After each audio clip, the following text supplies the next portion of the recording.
A warm welcome to all our viewers. I'm your host Pratiksha Mishra, and you're watching another episode of South Asia Focus. Let's begin the show. India's growing global economic footprint is finding reflection both overseas and at home. Even as New Delhi and Washington signal a reset in trade ties with a sharp cut in US tariffs on Indian goods, the Union Budget 2026-27 lays out an ambitious domestic growth roadmap. With a strong push for manufacturing, MSMEs, infrastructure, and youth led development, the government aims to leverage improved global access into sustained, inclusive economic growth. India-US economic relations are gaining fresh momentum, with both countries underlining their shared commitment to strengthening trade and investment ties. The latest move by the United States to significantly reduce tariffs on made-in-India products marks an important step towards deeper economic cooperation and expanded market access for Indian exporters. The revised tariff rate of 18% is expected to enhance competitiveness across key sectors, boost exports, and reinforce India's position as a trusted global trade partner. जो trade deal United states of America के साथ finalise की है वो हमारे सभी पड़ोसी, सभी आसपास के देश, सभी जो देश हमारे साथ स्पर्धा करते हैं उन सभी देशों में सबसे बढ़िया डील भारत को मिली है। आप सबको, हम सबको मिली है, जो देशवासियों के उज्जवल भविष्य के लिए शुभ संकेत लाती है। Markets have welcomed the development, with experts pointing to improved investor sentiment and renewed confidence among foreign portfolio investors who had remained cautious amid prolonged trade uncertainties. One of the reasons why the FPIs have been holding back for all entire 2025 was largely due to the trade uncertainties, because it's not only the tariffs which matter, but also the signals that it gives, saying that India and US were kind of going apart. Now this deal decisively puts both the countries together. The trade announcement coincided with External Affairs Minister S. Jaishankar's visit to the United States, where he took part in the Critical Minerals Ministerial. The discussions focused on strengthening supply chains and clean energy cooperation, with India supporting the new 4J initiative. Critical minerals is a very important subject. The US has been a partner for some years. Today they launched a new initiative called Forge, which we have supported. It's a kind of successor to the Mineral Security Partnership. So I think overall, to me it was a good meeting, very productive, very outcome oriented, very business-like. With trade arrangements now in place with the US, UK and EU, India is better positioned than many East Asian economies that rely heavily on Chinese investment. While the move opens significant economic and geopolitical opportunities, its long-term value for India will hinge on the fine print, preservation of strategic autonomy, and the ability to convert improved market access into sustained export-led growth. The renewed momentum in India-US trade comes at a time when New Delhi is reinforcing its growth strategy at home. India's Finance Minister Nirmala Sitharaman formally presented the Union Budget 2026-2027 in Parliament, unveiling a comprehensive roadmap to strengthen the economy and promote inclusive development. Prepared for the first time at Kartavya Bhavan, the budget sets out the government's first Kartavya, its core duty to drive progress through targeted interventions across 6 key priority areas. These include scaling up manufacturing in 7 strategic and frontier sectors, rejuvenating legacy industries, creating champion MSMEs, delivering a strong push to infrastructure, ensuring long-term energy security, and developing city economic regions. Highlighting the focus on jobs, regional development and inclusive growth, the Prime Minister said the budget places special emphasis on empowering the youth and strengthening states across the country.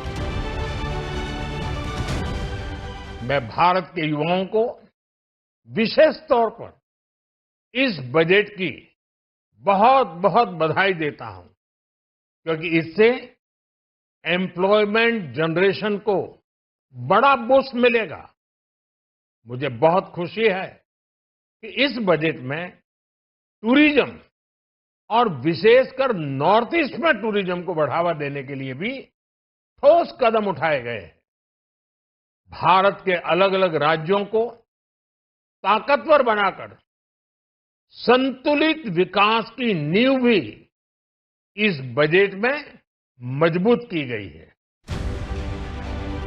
Building on this vision, the budget focuses on agriculture and manufacturing, launching a national mission on high-yielding seeds to boost research, improve seed availability, and enhance farm productivity, alongside a national manufacturing mission covering small, medium, and large industries to further the Make in India initiative.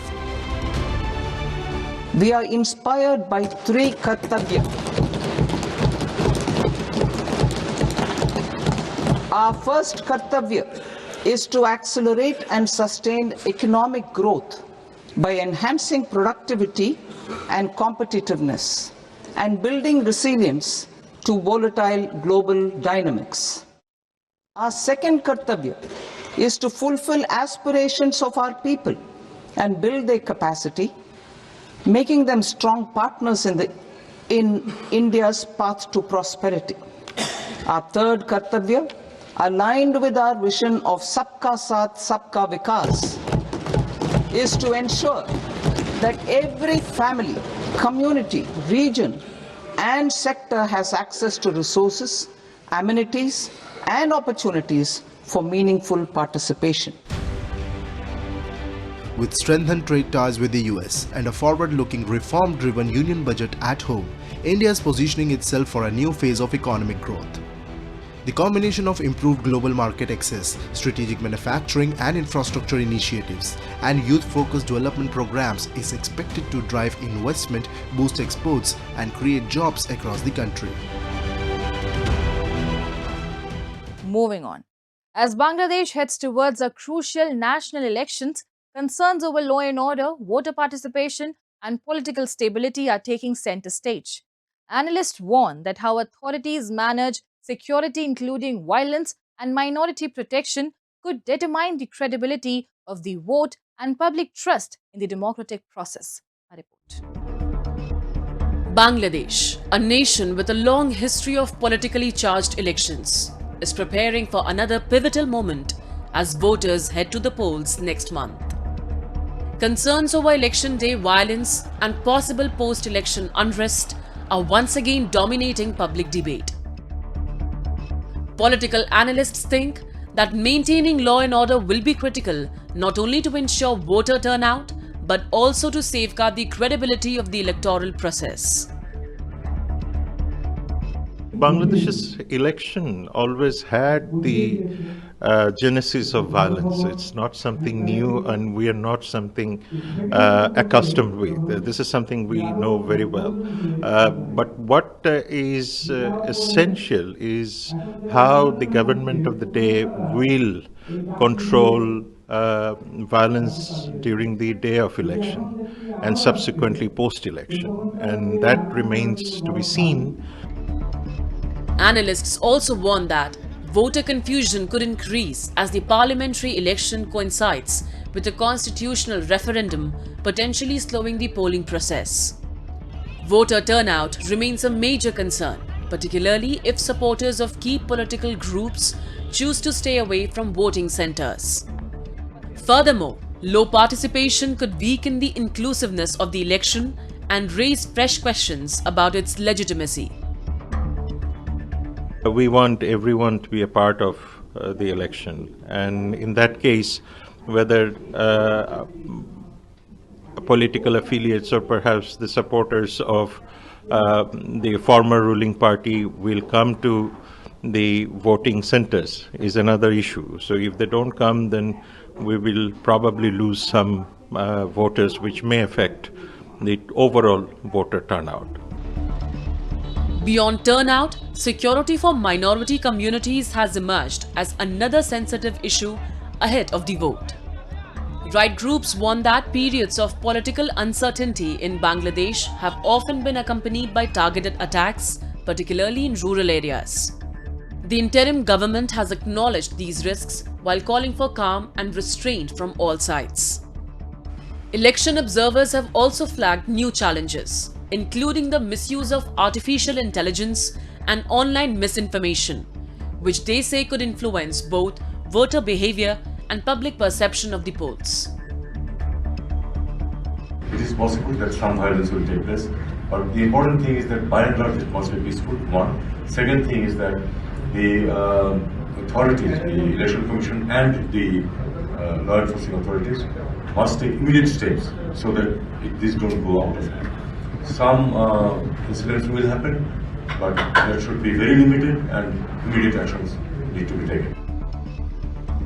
As millions prepare to vote, including many first-time voters, questions are growing over how meaningful the election will be without the participation of the Awami League, one of Bangladesh's major political forces.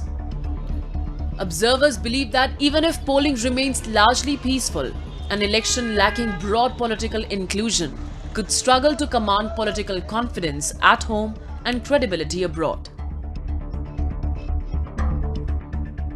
Time now for Asia This Week, the stories from across the continent. Sacred Buddhist relics from India were exhibited in their first ever international exposition in Sri Lanka's capital city of Colombo, attracting large crowds of devotees on 5th of February. The Devni Mori relics were brought to Sri Lanka for a public exposition, fulfilling a commitment made last year by Indian Prime Minister Narendra Modi to deepen the spiritual and cultural bonds between the two nations. New Year's Fire Review of Tokyo was held to show latest firefighting facility and activity. It aims to make citizens relieve and accelerate awareness of disaster prevention. 2,910 fire extinguisher staff and more than 100 firefighting vehicles on the ground and sea, also above sky. Today's progressive performance of fire disaster prevention made Tokyo citizens relieve and strengthened awareness to prepare disaster. The message is not only for Japan but also overseas, including supportive contribution. Bangkok residents are hoping to see change in the new government as Thailand heads to a nationwide election on February 8th, with government formation expected to hinge on post-election talks. Thailand has experienced multiple coups and court rulings that have reshaped governments over the past 2 decades, with coalition negotiation often determining who ultimately takes power. As Pakistan observes Kashmir Solidarity Day, the narrative it projects contrasts sharply with realities on the ground in territories under its illegal control. In Pakistan-occupied Jammu Kashmir and Gilgit-Baltistan, allegations of political suppression, enforced disappearances, and systematic denial of basic rights persist. Critics argue the annual ritual serves less as solidarity and more as a distraction from Islamabad's deepening human rights record and rising local dissent. In Pakistan-occupied Jammu and Kashmir and Gilgit-Baltistan, daily life is defined by political repression, institutional neglect, and the systematic denial of basic rights. Residents have no constitutional status, no meaningful democratic representation, and no independent judiciary. Peaceful dissent is criminalized, and forced disappearances remain routine, and entire communities live under constant surveillance by Pakistan's security establishment. Despite repeated protests demanding rights, development and dignity, Islamabad continues to rule these regions through coercion rather than consent. Yet every year on February 5, Pakistan marks what it calls Kashmir Solidarity Day. Officially, Islamabad claims to stand with the people of Jammu and Kashmir. In reality, the observance has become a state-orchestrated spectacle designed to export a narrative of concern while concealing repression in the territories under its own illegal occupation. So Pakistan, 5th of February is a fraud day. It's a day when Pakistan tries to cover up its sins, its atrocities, its bad governance in POJK and Gilgit-Baltistan. and it tries to fool its own people in Punjab especially, that as if Pakistan army is the guardian of the cause of Kashmir. There is no Kashmir cause as Pakistan depicts. On the 26th of November, on the 26th of October, on the 26th of October 1947, our King Maharaja Hari Singh signed an instrument of accession with India and joined India. The whole state is part of India, not just Srinagar or Jammu. The whole state of Jammu and Kashmir annexed with was acceded to India according to that document. While Pakistan projects itself as a defender of Kashmiri rights on international platforms, voices from Gilgit-Baltistan describe a grimly different reality.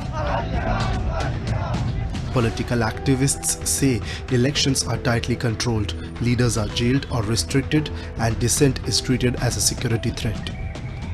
Large-scale land acquisitions, demographic manipulation and resource extraction, particularly under the China-Pakistan Economic Corridor, have intensified local anger while residents remain excluded from decision-making over their own future.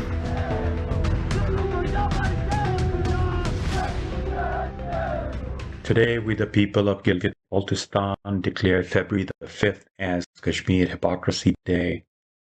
When Pakistan is carrying out massacre and genocide in occupied Balochistan, when people of Tira Valley in Pashtunistan are being forced out of their homes in snow and rain, when Ali Wazir, Manzoor Pashtun, Maharang Baloch and many others are behind bars and being tortured for demanding basic rights for their people, when our leader Shabir Mayar is confined to his village in occupied Gilgit-Baltistan for peaceful activities, when Baba Jan is not even allowed to participate in upcoming election in Gilgit-Baltistan, when people of POJK in Mirpur and Muzaffarabad recently buried 13 of their loved ones killed by Punjabi police and the Rangers, when our resources are being looted in the name of CPAC and our cultures are near annihilation and extinction.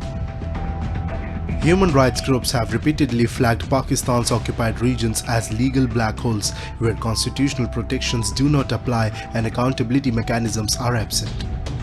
Gilgit-Baltistan remains outside Pakistan's constitutional framework, while Pakistan-occupied Jammu and Kashmir operates under heavy military oversight, leaving residents without the rights Islamabad claims to champion elsewhere.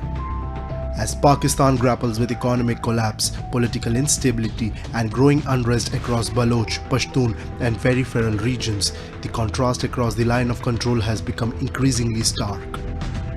On the Indian side of Jammu and Kashmir, infrastructure expansion, rising tourism, elected local bodies and integration into national development programs have reshaped the region's trajectory. While challenges remain, the emphasis has shifted towards governance, connectivity and economic participation, underscoring the widening gap between development and denial, democracy and repression.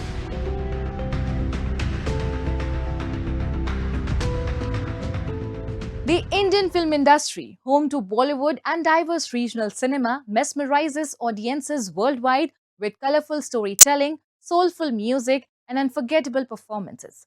Today, we take you on a journey across India's thriving entertainment landscape where regional cinemas are rising, collaborations are flourishing, and the industry is crafting a powerful global identity.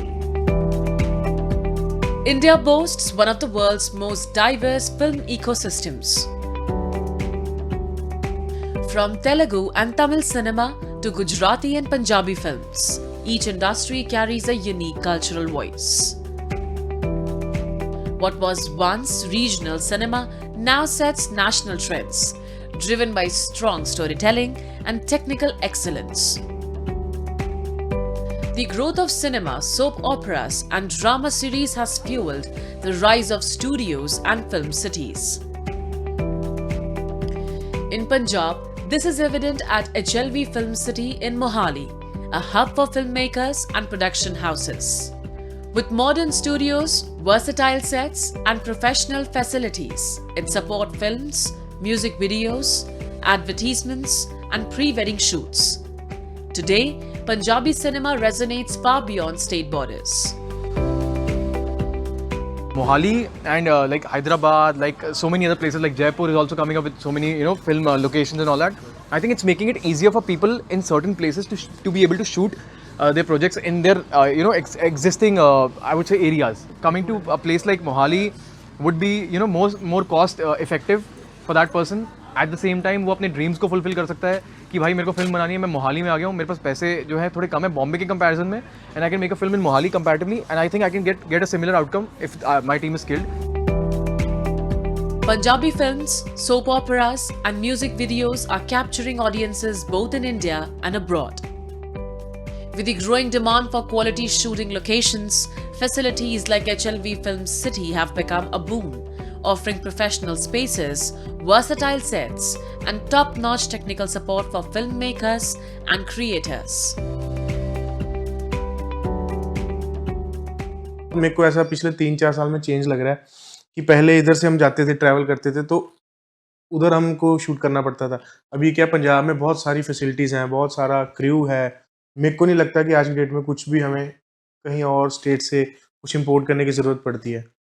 तो मेरे को ऐसा लगता है कि आजकल तो बॉलीवुड के गाने पंजाब के कोरियोग्राफर्स कर रहे हैं, पंजाब के डीओपीज कर रहे हैं, पंजाब के डायरेक्टर्स कर रहे हैं. So they are approaching us. So it's a good thing. The Indian film, television, and online entertainment sector generated a remarkable $61.2 billion in 2024, underscoring its massive economic footprint and global cultural impact. The rapidly growing industry also supported around 2.64 million jobs, spanning films, television, and digital content. बहुत सारी नई talent पिछले 5-10 सालों में आई है. Directors में, कैमरामैन्स में, writers में, बहुत यंगस्टर्स और सब्जेक्ट्स जॉनर्स जो पहले कुछ फिक्स हिस्टोरिकल हुआ करते थे या फोक स्टोरीज हुआ करती थी, उसकी जगह अभी सब्जेक्ट्स में बहुत एक्सपेरिमेंट्स हो रहे हैं और सक्सेसफुल एक्सपेरिमेंट्स हो रहे हैं. At the heart of India's creative universe is Mumbai, where stories from every corner of the country converge. Big budget productions and content-driven cinema thrive side by side as regional and mainstream films grow together, taking Indian stories to global audiences.